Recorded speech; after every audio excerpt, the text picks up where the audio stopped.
The first time people noticed her was not because she spoke, cried, or begged, but because she didn't.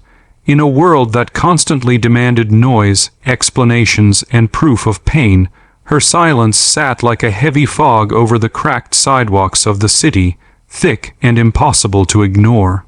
While others screamed to be seen, her quiet presence carried a weight that made strangers uncomfortable, as if her stillness was accusing them of something they didn't want to face.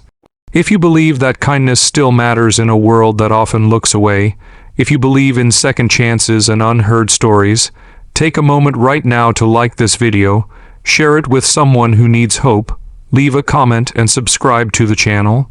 Your support helps stories like this reach hearts that are still listening. She was called Mira, though most people never bothered to ask her name.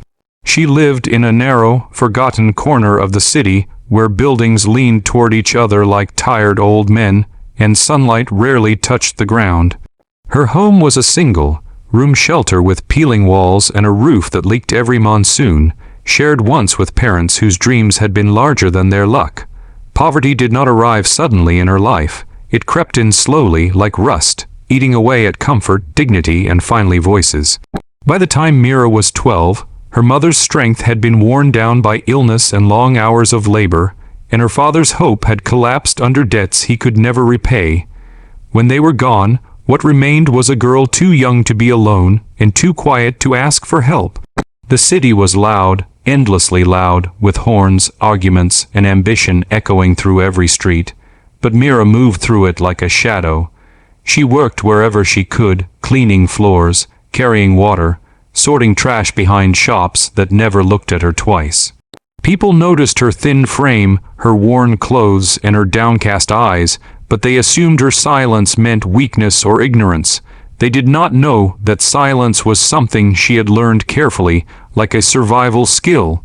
Speaking had never saved her family, never protected her from loss, and never filled an empty stomach.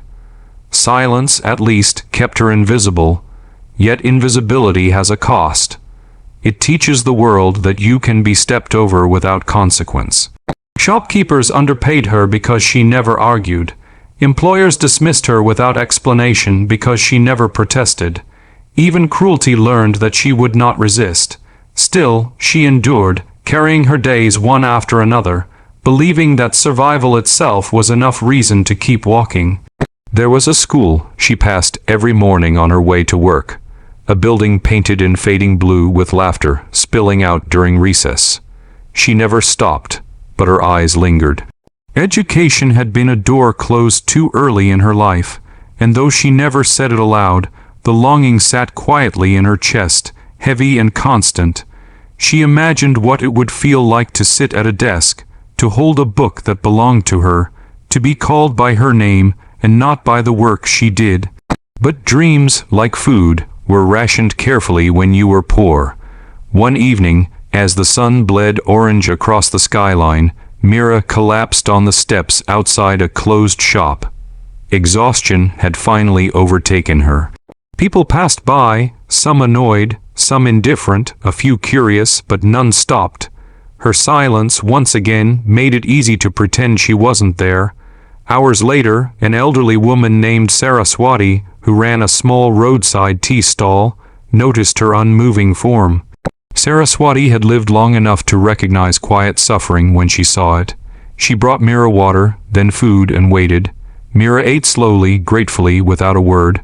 From that day on, Saraswati let Mira help at the stall in exchange for meals. It wasn't much, but it was stable. More importantly, it was human. Saraswati didn't force questions or demand stories. She simply treated Mira like someone who mattered. In that small kindness, something inside Mira shifted. She began to feel that maybe silence didn't have to mean erasure. Trouble came when the city announced a redevelopment project. The poor neighborhoods would be cleared to make way for modern buildings, they said, progress for the future. No one asked where the residents would go.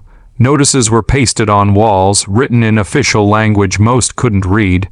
Mira saw fear ripple through the community, but she said nothing. even as she understood that this meant losing the fragile stability she had built.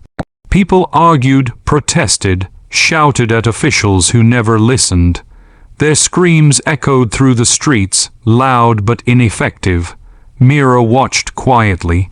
She noticed details others missed, dates that didn't add up, signatures that were missing, promises that contradicted laws Saraswati once explained to her. Every night, while others shouted, Mira thought. Silence gave her space to observe, to connect pieces. She began visiting the public library after work, teaching herself to read notices, understand rules, and learn rights she never knew she had. No one noticed her there either, a small girl hunched over borrowed books, absorbing knowledge like dry earth absorbs rain. When the demolitions began, chaos erupted. Homes were torn down, lives scattered. Protesters screamed until their throats were raw, but the machines kept moving. Mira stood in the crowd, quiet as ever, until she stepped forward holding a stack of papers she had carefully collected. She did not shout. She simply handed them to a journalist who had come to capture the noise. The documents showed illegal approvals, forged signatures, and violations no official could deny. The story broke the next day, not because of screams, but because of proof. Authorities were forced to halt the project. Investigations were launched, and for the first time, the voices of the poor were heard, not through shouting, but through undeniable truth. When asked who had gathered the evidence, the journalist pointed to Mira, standing silently at the edge of the crowd. People looked at her differently then. They saw not weakness, but strength they had overlooked. Her silence had not been emptiness, it had been patience, endurance, and intelligence waiting for the right moment. Opportunities followed, NGO offered support, Saraswati cried openly, proud beyond words. Mira was enrolled in school, older than her classmates but determined. She studied relentlessly, not for praise, but because knowledge had once saved her entire community. Years passed. Mira grew into a woman whose presence commanded respect without demanding it. She worked to protect vulnerable communities, helping others navigate systems designed to ignore them. She spoke when needed, but she never forgot the power of quiet observation. Her past did not disappear, but it became fuel rather than a wound. If this story has reached something deep inside you, if it reminded you of voices you've ignored or silences you misunderstood, please take a moment now to like the video, share it, and subscribe. Your engagement helps keep these stories alive and reminds others that empathy still matters. Before this story ends, I invite you to comment below. Share a thought, a feeling, or simply a word that reflects what this story meant to you. Your words may be the encouragement someone else needs today. Mira often returned to that same street where her silence once made her invisible. She would stand there, watching children run past, vendors shout, and life unfold loudly around her. And she would smile softly, knowing that sometimes the most powerful change doesn't come from screams that fade into the noise, but from a quiet truth that refuses to be ignored.